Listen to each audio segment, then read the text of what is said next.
Welcome to another fabulous, fantastic, and of course, educational episode of My Orgasmic Life. I'm your hostess with the mostest, Gaia Morrissette. And today, so before we get into today's topic, I feel like I should do a little bit of content warning. I'm going to be talking about vaginal health as well as yeast infections. So not my normal sort of really hot or sexy conversation, but it's important. If we don't have a healthy, happy vagina, which is a delicate ecosystem, then we cannot have epic sex, okay? So even though we may not want to talk about it, it needs to be talked about. So why this topic? Well, just because I would have just said, but also I'm a part of this really amazing group of women. And it's really fascinating that every time a group of women get together and we start to connect and share, what always ends up happening is somebody has a yeast infection and somebody wants to talk about how did I get this and how do I get rid of this? So it's an important, very important conversation that women are having all the time. Now, it's very important that I'm showing up, and I need to put this, as really important, okay? I'm showing up not as a medical profession. I'm not a doctor. I am not a vagina specialist in the medical field. So the information that I'm going to share with you is information that I've gained from my own personal experience of years and years of having yeast infections, chronic yeast infections, and healing that, as well as, all the thousands of women that I've had conversations with over the years about yeast infections, what works, what doesn't work, these kinds of things. So the knowledge that I'm giving you is not from medical professional, okay? That's just my disclaimer, needed to say that. Okay, so let's talk about yeast. It's not just what helps raise bread. So in our bodies, we have all sorts of different kinds of, bacteria. And yeast happens to be one of those. I'm pretty sure yeast is a bacteria. But again, this is not the medical. I'm not. So it may not be technically a bacteria, okay? But there is yeast in everybody's body. And each vulva, each vagina has a very delicate ecosystem. And that ecosystem, and when a yeast infection happens, is when the ecosystem gets whacked, when it gets off kilter. And because in the ecosystem, there are good bacteria and bad bacteria, and the good bacteria keep the yeast at bay. So yeast does what it's supposed to do, but doesn't run amok. And when there's certain things that can knock off the ecosystem of the vagina, and once that ecosystem is knocked off, then the yeast start to grow and manifest and then take over the whole ecosystem. That doesn't just stay in the vaginal canal, it can move through the whole body, and that's called candidas. And it's also important that penis owners understand that you also can get yeast infections, especially uncircumcised penises. Can be a breeding ground again for yeast running amok when the healthy bacteria that keeps it at bay gets out of kilter. And non-circumcised penises can also have a yeast infection. It may not present itself, it may not show any symptoms, and it also can reinfect the vagina that it's playing with. Okay, so that's it's really important for us to all understand. Now, here are the main things that will send the ecosystem out of balance. So the first one is antibiotics. pretty much most vagina owners, if you take high dose of or high quantity of antibiotics, you most likely, without doing any proactive care to prevent this, you will most likely get a yeast infection, because the antibiotics kills all the bacteria in our bodies, including the good bacteria. Okay. So antibiotics, number one. The second cause is sugars. Yeast love sugar. It's like, oh yeah, let's have a party. Thanks for bringing the sugar. So there's different, different effects, the different kinds of sugar, but the worst of all of the sugars is definitely refined sugar. All right. So if you have a tendency to get yeast infections, you might want to be looking at your sugar content that you are consuming as being some of the cause of why the yeast get to run amok. Okay. So we got sugar, we got antibiotics. Now, something else that can happen is, again, like I talked about, if you are having non-barrier sex with a penis or a sex toy that either has a yeast infection or has come in contact with the yeast infection, that's another way in which you can catch it's not really catch a yeast infection. It's another way that your ecosystem can get knocked out of whack. Another often is not having breathable undergarments. So if you wear undergarments, so making sure that if you are wearing undergarments like panties, that you wear cotton, 100% cotton, because any polyester or synthetic will prevent breathing. And again, as soon as it gets hot, wet, and moist, yeast is that is perfect breeding ground for it to grow and grow and take over the whole ecosystem.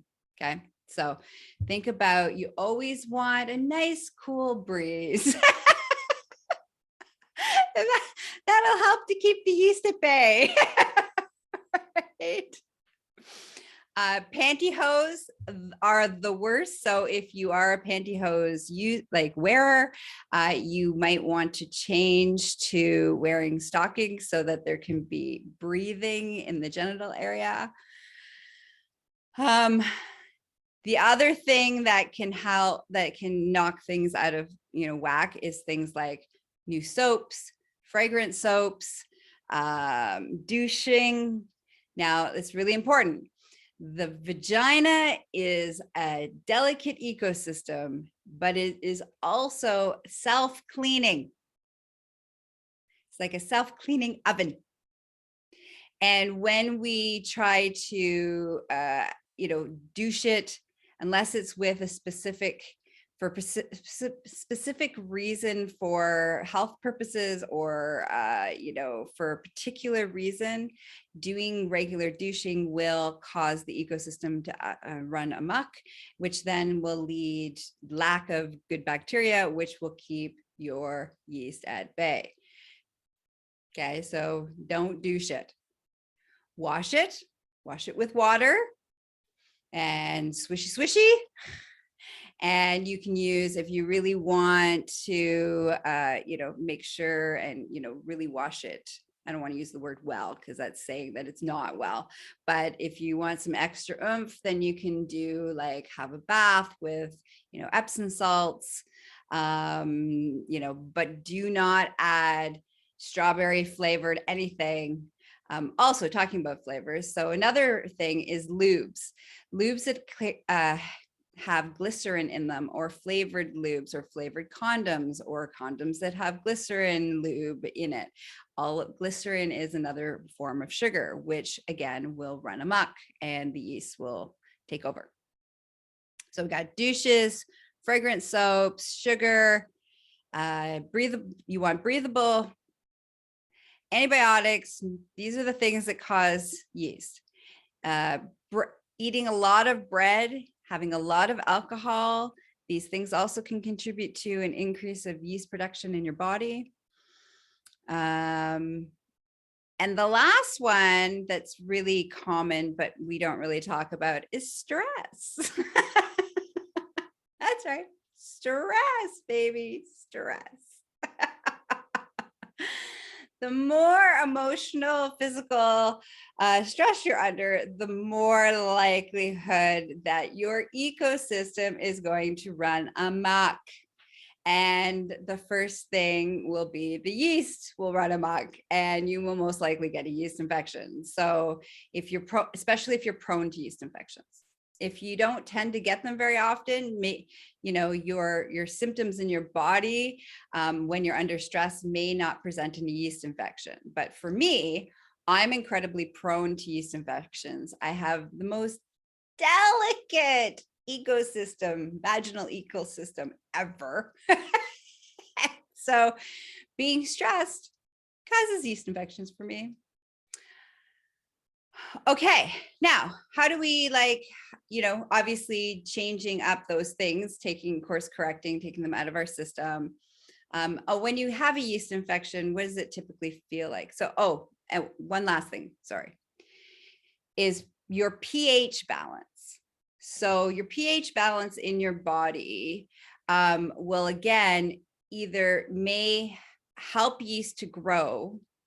It may prevent good bacteria from happening in your body or destroy good bacteria. And it may you may end up having vaginitis or something that presents like a yeast infection, but it's not actually a yeast infection. You might have some discharge. It might smell a little funky. The taste of your fluids may be really bitter. And that might be more of a pH balance than a yeast infection. Okay, so those two things can kind of present very similar to each other. So one of the ways in which, first thing we want to do, sorry, I'm just seeing messages, just making sure that I acknowledge everybody. Thanks for everybody who's live with me. I think it's awesome that majority of my live people seem to be based on their names, penis owners. Love it. It's good to know what happens in the vagina and how to handle yeast infections. Okay. So, where was I? Okay. So a yeast infection tends to be, you get a white discharge. It may smell bad. It can be sore and raw and burny and itchy. And these symptoms can present like this as a yeast infection. It also can present as a vaginitis, and it also can present as an STI. So it's important that you kind of do your due diligence. Start with assuming that it might be, some pH balance issues and some yeast, and spend a week trying to get that under control. And I'm going to talk about some of the ways you can get that under control. If the symptoms are still there and you're still struggling with it, and you do all the things that I'm going to talk about, then it's really important to go to your doctor or to go to the clinic to go get properly tested to find out, and they'll be able to if it's still a yeast infection, they'll be able to pick it up in the cultures that they do. If it's something else, it's very, very important that you don't wait too long. Okay. So very, very important. Okay. So let's talk about when your pH balance is off. One of the really simple and easy things that you can do to get your pH back online is actually drinking lemon water. The lemon and consuming quite a bit of lemon. If you can because lemon is magic. It will help regulate the pH in your body, the acid levels in your body. So it's very important. So that's the first thing that you can do, and just start integrating that into your day-to-day life. Drinking lemon water. No big deal. Cut a lemon in half, squirt it in your water that you're going to drink, and you're good to go. if your pH, if you feel like, so that's a good maintenance thing. If you feel like your pH is out of whack, then you might want to consume more. I would consume a couple of lemons in a day to kind of get it back on track. The next thing is you want to take out some things from your system. So now we're going to move into assuming that it's yeast infection. Actually, there's a couple of things you can do with having a yeast infection that are, first, there's over-the-counter creams and treatments. Now, it's really important that the over-the-counter creams and treatments don't actually cure your yeast infection. What they do is they mask the symptoms so that it makes it feel like you don't have a yeast infection. But the underlying problem, whatever was the cause, is still there. So you may clear up the yeast infection, but it may end up being reoccurring. So unless it was just for the simple purpose of that you had antibiotics in your system, that 7-day window of treatment is the course in which your body will, you know, like I said, I was self-cleaning oven. So it'll regulate itself depending on how bad the yeast is. Okay. So that over-the-counter treatments and creams can be really helpful for the soothing process while you're doing some of these other things to boost your system, boost your bacteria, your good bacteria, so that it gets basically the yeast under control and allows, you know, it to relax. Okay. So over-the-counter treatments. Now there is a prescription that you can get from your doctor, which I cannot pronounce. It's a one-time pill that you take that also can help, you know, get rid of yeast infection. Now, not everybody can take it. I happen to be one of those people that have allergic reaction to it, and I break out in a rash. My vagina feels great, but the rest of my body is itchy. And no one knows why, but I'm kind of a weirdo that way. Now, the first thing and the most important thing is probiotics. Getting probiotics, high amounts of probiotics into your system. This is the good bacteria that I keep talking about that will do its job, which will basically kill the overrun yeast infections and put them back in their place and, you know, back where they need to be in the right balance. So probiotics, say with me, probiotics. You want the highest dose, the amounts of different strains. They come in like 5 million strains, billions, 5 to billion strains, 10 billion. You want the highest dose and the most strains when you're buying it. And it's important that if you have allergies to dairy, because a lot of probiotics are made from yogurt and those kinds of dairy products, fermented dairy.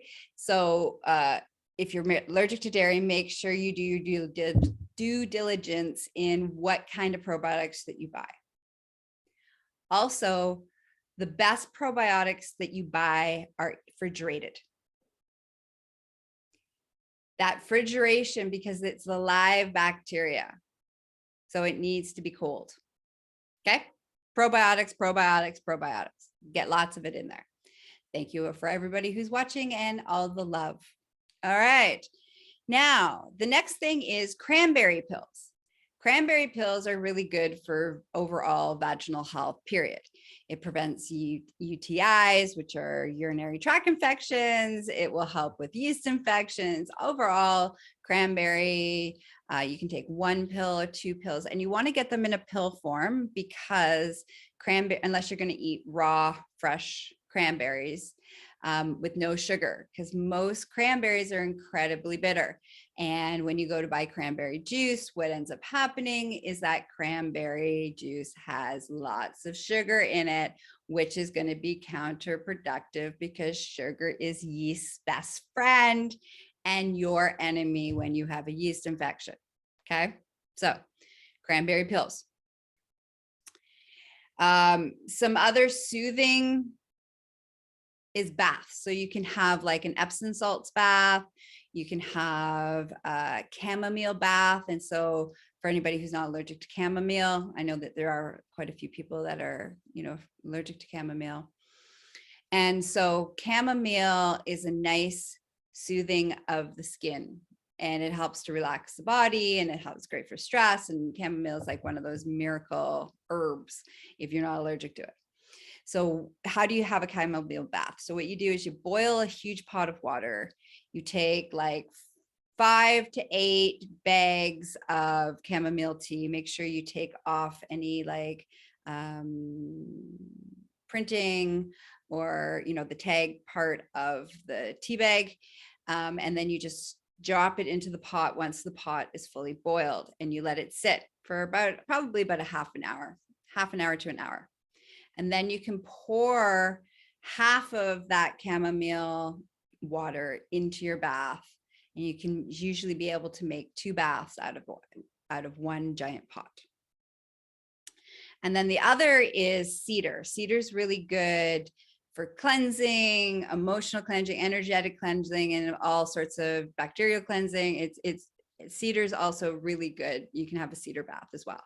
And with a cedar bath, what you do is you go and you cut some cedar bells, and then you boil it for about a half an hour. And in that half an hour, after that half an hour, you can do the same thing. You can throw half of the pod water in your cedar bath. And again, it's good for lots of things. Yogurt.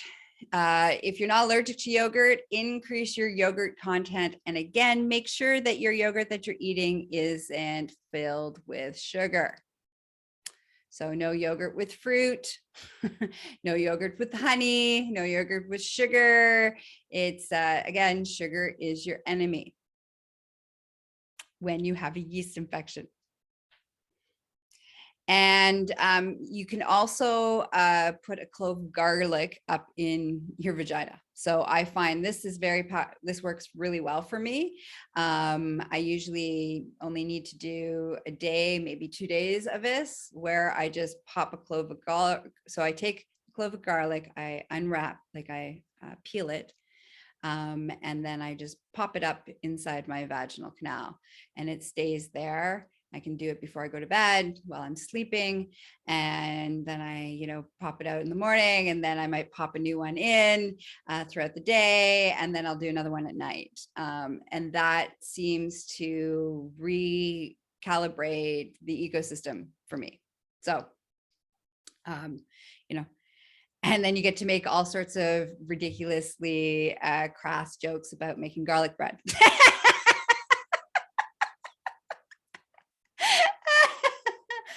You gotta laugh.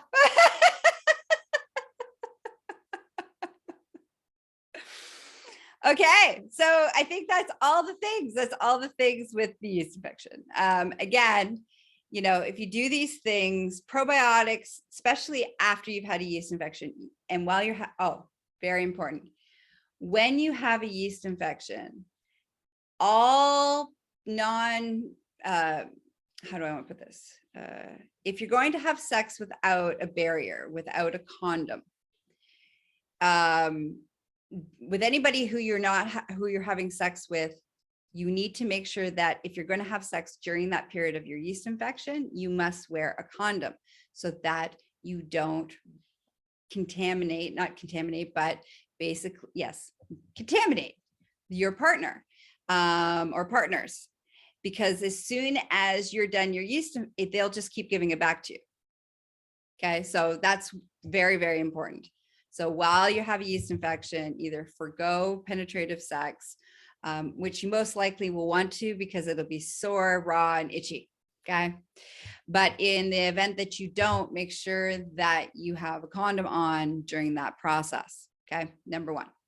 Number 2, anybody that you have non-condom sex with, non-barrier sex with, you want to make sure that they are for 2 weeks on a regimen of probiotics too, so that if they happen to be the carrier of the yeast, that might be the cause of the infection, that they too can make sure that they don't reinfect you.